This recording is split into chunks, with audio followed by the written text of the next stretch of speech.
Tajahaw, kauntag bahaw, magandang buhay mga pingyo. Kumusta ang araw nyo? So, nganong tajahaw kauntag? Tajahaw is hello everyone. Kauntag bahaw, mga untag bahaw. Anong kaon man tagbahaw? Kasi sige naman sige naman kung kaog bahaw din guys. So, laban ko choice kasi kung maglungag ko, dili pwede nga itapon na nimo ang kanon, di ba? Sayang man kayo kay si busing gamay ra kay iyang kanon, isargid ka bowl na siya or kung gutom siya isag tunga ana naara gyud na ana iyang kaon. So duha ra man ka cups akong ginaluto. So usually dili gyud unta ko mokaon og rice, gamay ra akong ginakaon nga rice kay ga mag-andam ko ba kay mag-medical lagi ko sunod mga last day siguro sa April mag-medical ko pa tentative pa yung medical nako. So wala man good choice kay usahay wala man koy pander ready. Kaon lang gitag bahaw, di ba? Fried rice is the best. Yan na lang yung kainin natin. So na dry massage ko lang pala si Lolo guys kasi hindi pwedeng lagyan ko siya ng lotion or massage oil kay mainit man ngayon. So mainit springtime na at saka hindi ko nagbukas og easy ba. Electric fan lang. Pero yung electric fan, hindi yan nakatutok sa kanya. Doon lang yan sa paan niya para lang malamig yung higaan, yung paligid namin. At saka yung bed niya kasi air bed yan, yung parang air bed ba? Hangin. Yun lang siya guys, kaya minsan nung last time na nilagyan ko siya ng massage oil, grabe yung paningot niya kaya basa kayan sinina. So wala na nako giuturuto kay init kayo iyang lawas ba. So yun lang. To. Kumusta kayo guys? So na ako'y na experience ay nakita sa TikTok nga ang ibinabuhat niya is 85 kilos na babae, yung lola. So, 4 years na siya dito. Then, nagkasakit siya ba?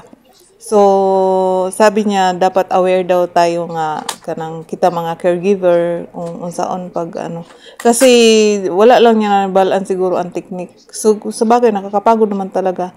Kasi mabigat yung binubuhat niya at saka naninigas daw yun. So, hindi niya na-stroke din. Same level din kay Lolo, yung same kami nang inaalagaan, pero hindi niya na kuha yung technique. Siguro hindi niya na massage ng maayos si Lolo kasi si Lolo tinitherapy ko eh. Kaya yung katawan niya is malambot na. Hindi na siya ganun katigas na pag binubuhat ko siya is matigas talaga siya. I mean, nag-help na siya na magiging magaan yung pagbuhat ko sa kanya. Although mabigat pa rin siya. Pero so far, unlike yung first time ko talaga sa kanya na naninigas siya, ngayon hindi na. Yung parang sumasabay na siya ba kung anong ginagawa ko sa kanya. Kaya, thank you Lord na alam ko kung paano si Lolo alagaan. Yung alam ko paano yung gawin ko sa kanya ba. Kaya hindi siya ganun kabigat na as in na bigat siya.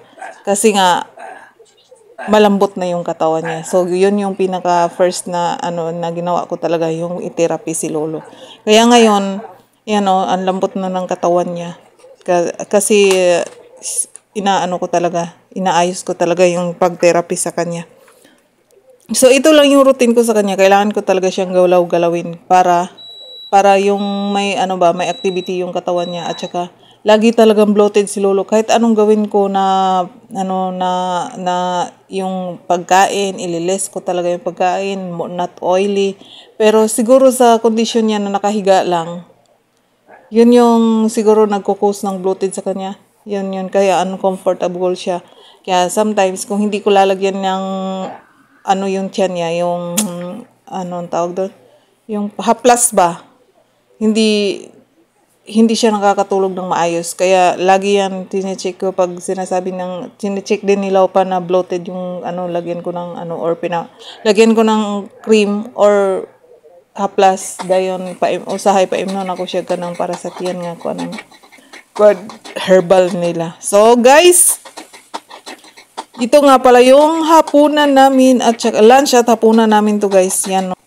Di ba? Inanaala siya patatas o carrots. Gimikos-mikos ra nako. Unsay akong gibutangan ng asin og bitsin ra wa nay lain. Asin ra og bitsin gyud. Diba? Oh, mikos-mikos lang, mikos-mikos. Inana lagi na siya nga luto, guys. Nag-send kasi yung anak ni Lolo sa akin na ganito daw yung lutuin ko yan. Kaya yan lang niluto ko sa kanya. Kasi si Bossman, wala na siya problema sa pagkain. Kung anong meron siya ngayon yung kinakain niya. So, ganana ra, anak lang siya. Anak lang. So, diba? Ang ganda. Oh, ang ganda. Ang saya-saya. So, na ako sa abroad ha, pero simple na kayo magpapagkaon. Oh. Di na tayo magdaghan pag mga kuan.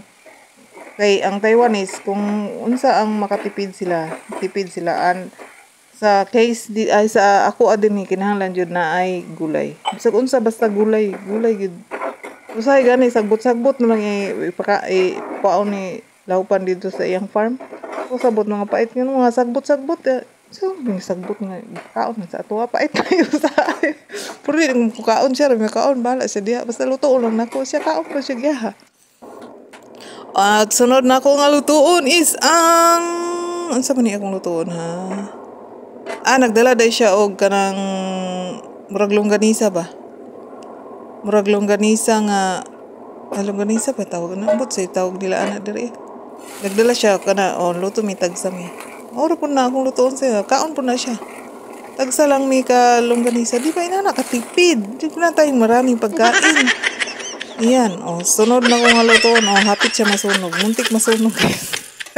Kaka-reels ko yan, kaya nasunog.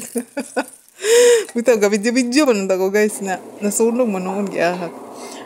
Nya ka nang na ay fermented nga pusit.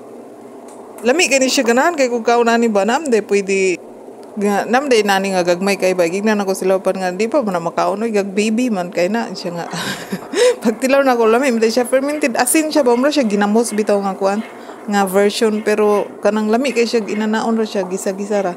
So guys, thank you so much for watching. This is Darling Vlog. See you tomorrow. 再见，我爱你. Bye bye. God bless you all.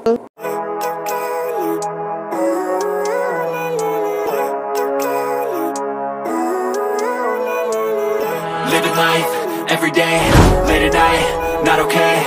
All I want, and I pray, all I need are some better days. Fuck me, I'm looking in the mirror, so foggy, but I've never seen clearer. I don't really think anyone can save me, and honestly I'm not really sure I want saving. I like to be my own worst enemy. There's no risk if you don't try at anything, so I'ma just keep buying everything. See you in the next life, have to be a better me. I don't think that my head's on straight.